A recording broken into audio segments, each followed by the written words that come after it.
John Wesley Hardin was a notorious outlaw in the Wild West. He was known for his violent acts such as robberies, murders, and shootings, which terrified both lawyers and residents. Hardin was born in 1853 near Bonham, Texas. His father was a Methodist preacher, and his mother was described as a cultured and philanthropic woman. The Hardin family moved frequently due to his early years.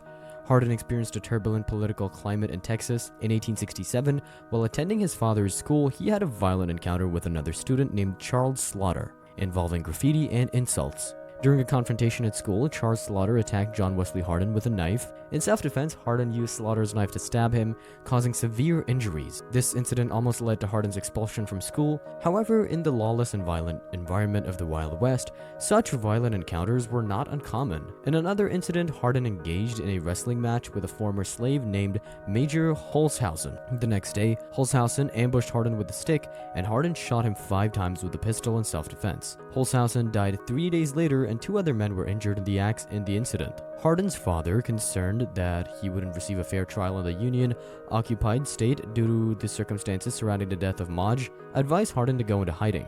Eventually, the authorities discovered his location, and 3 Union soldiers were sent to arrest him. Despite being warned by his brother, Joseph, about the approaching soldiers, Hardin decides to confront them. In the confrontation, he ends up killing all 3 soldiers with a gun. Knowing that going back home would lead to his arrest, Hardin travels with outlaw Frank Pope to the Pisgah area of Navarro County, Texas. During their journey, Frank Pope killed a man named Tom Brady, while a group of soldiers from Corsicana, Texas, pursued them. Hardin managed to escape, but Pope was captured and imprisoned. While in Pisgah, Hardin briefly worked as a schoolteacher and claimed to have won a bottle of whiskey by shooting a man in the eye. He also testified that he and his cousin Sim Dixon each killed a soldier in a confrontation. Additionally, Hardin allegedly killed a black man in Leon County, Texas. On January 5, 1870, in Tawash Hill County, Texas, Hardin was playing cards with Benjamin Bradley. Hardin consistently won, which angered Bradley. That night, Bradley went to find Hardin and fired a shot at him but missed. In response, Hardin shot and killed Bradley with both of his pistols. Witnesses described Hardin's quick draw technique, with his holster sewn into his vest and his pistol pointed inward through his chest. Hardin admitted to killing 2 men in Hill County and testified that he disarmed 2 members of a 15-man chase after him, instructing them to wait for him at Jim Page's place. On January 20th, he allegedly killed another man in Horn Hill, Limestone County, Texas, following an argument at a circus. A few days later, in Cossie, Texas, Hardin shot and killed a pimp who demanded money from him and a prostitute he was with. In January 1871, John Wesley Hardin was arrested and charged with the murder of a John Hoffman, the police chief of Waco, Texas.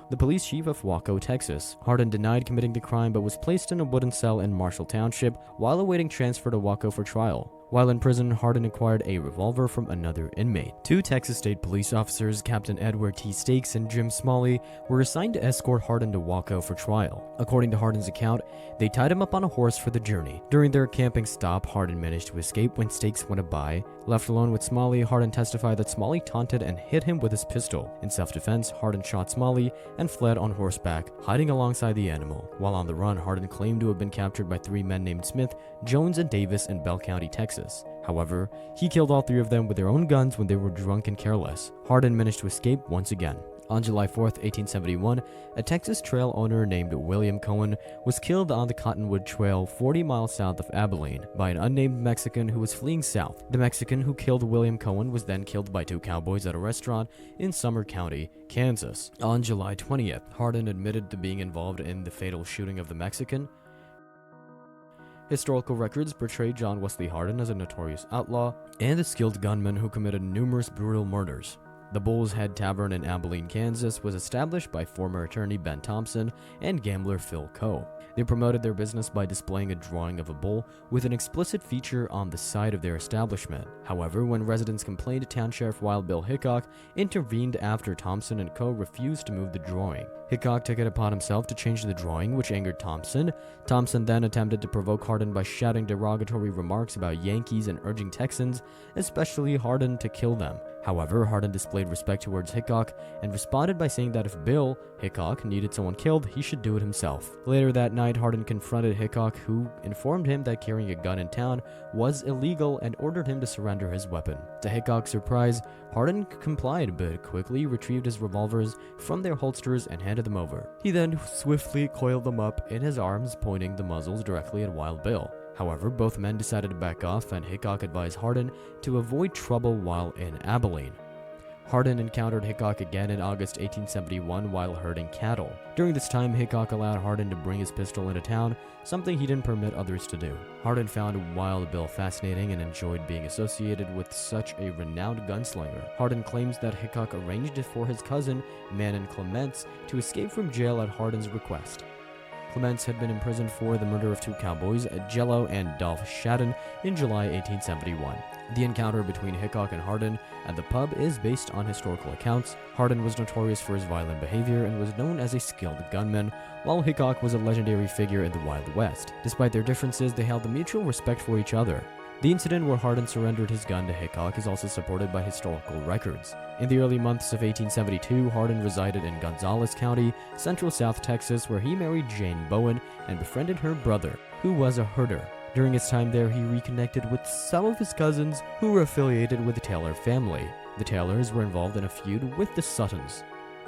On August 7, 1872, at the Gates Saloon in Trinity, Texas, Hardin was shot by Phil Sublett, whom he had defeated in a poker game. Sublett fired a shotgun, hitting Hardin's kidney twice. For a period, it seemed unlikely that Hardin would survive. During his recovery, Hardin decided that he wanted to reform and turn himself in for his past crimes to Sheriff Regan of Cherokee County. However, when he learned about the numerous murder charges Reagan planned to bring against him, Hardin changed his mind. Hardin escaped from the Gonzales County Jail in November 1872, aided by a relative who provided him with a hacksaw to cut the bars of a cell window. Despite being guarded by 6 men, Hardin managed to escape, and a $100 reward was offered for his capture. In May 1873, 2 men named Jim Cox and Jake Kreisman were killed by the Taylors at Tomlinson Creek. Hardin, who was recovering from a gunshot wound at the time, neither confirmed nor denied reports that he orchestrated the attacks. He simply stated that he didn't have time for such matters as it was not his responsibility. John Wesley Hardin's involvement in the Taylor feud included the murder of 2 lawyers believed to be aligned with the Sutton family. On July 18, 1873, he killed Deputy Sheriff J.B. Morgan in Cuero, Texas, and later that day, he killed Sheriff Jack Helm in the town square of Albuquerque, Texas. In 1878, Hardin was sentenced to 25 years in prison for the murder of Webb. A year later, he was caught attempting to tunnel into the prison's armory, but remained incarcerated until February 1892. He was found guilty of another manslaughter charge and sentenced to an additional 2 years in prison. During his time behind bars, Hardin wrote an autobiography, making claims of multiple murders, although there's limited evidence to support these claims. He was released from prison on February 17, 1894, after serving 17 years of his sentence. He returned to Gonzales, Texas, where he was pardoned in March and obtained a law license in July. Shortly after his release, Hardin was involved in a negligent homicide incident. In August 1895, he was shot and killed by John Salmon Sr. in the Acme Saloon in El Paso. Salmon Sr. claimed self-defense and was released on bail pending retrial. However, before the retrial take place, Salmon Sr. was killed in a gunfight with United States Marshal George Scarborough. The death of John Wesley Hardin on April 6, 1896, at the hands of John Salmon Sr. serves as a reminder of the violent and unpredictable nature of the Old West. It exemplifies the significant presence of gunmen and outlaws in lawless territories during the late 1800s. If you enjoyed this video, please show your support by liking and sharing it. Don't forget to subscribe and leave a comment below to stay updated on our upcoming interesting videos.